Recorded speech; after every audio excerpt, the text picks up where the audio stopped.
নিয়ে আছেন ইনক্লুশনটা মানে ব্যাপারগুলো অনেকদিন ধরে নাই, ইনক্লুশন থেকে রিকভার করছে, মানে তার ফুললি কি রিকভারিটা হয়েছে, তারপরে কি তাকে নেওয়া হয়েছে? দেখেন, তাকে আপনারা দেখছেন যে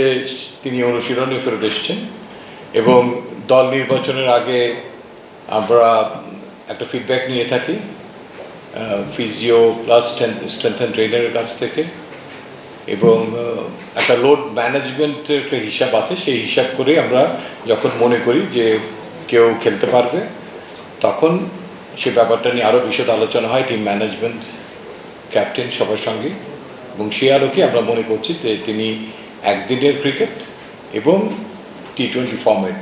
এই দুটোতেই তিনি অ্যাভেলেবেল থাকবেন, হয়তো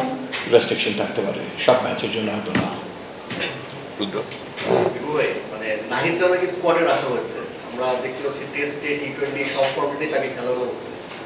মানে এটা কি মানে তার উপর বেশি ওয়ার্কলোড হয়ে যাচ্ছে কিনা? T20 দল এখনো ঘোষণা করা হয়নি, আমরা হয়তো এর আগে দেখেছেন হয়তো তাকে, তবে আমার মনে হয় যে লোড ম্যানেজমেন্টের কথাটা সবসময় মাথায় রাখা হয়, তিনি অত্যন্ত একটু গুরুত্বপূর্ণ প্লেয়ার। তো আমরা আমাদের দলে যে 5 জন পেস বোলার রেখেছি একদিনের দলটাতে, এটা একটা অন্যতম কারণ যে মুস্তাফিজও ইনজুরি থেকে ফেরত এসছেন, তার ফ্র্যাকচার হয়েছিল, তাসকিন আহমেদ এসছেন, নাহিদ রানারও ওয়ার্কলোড ম্যানেজমেন্ট আছে। তো সেই কারণেই যাতে আমাদের কম্বিনেশনটা বেছে নিতে কোনো অসুবিধা না হয়, সেই দিকটাও নজর রাখা হয়েছে যাতে পেস বোলিং অ্যাটাকে কোনো ঘাটতি না হয়।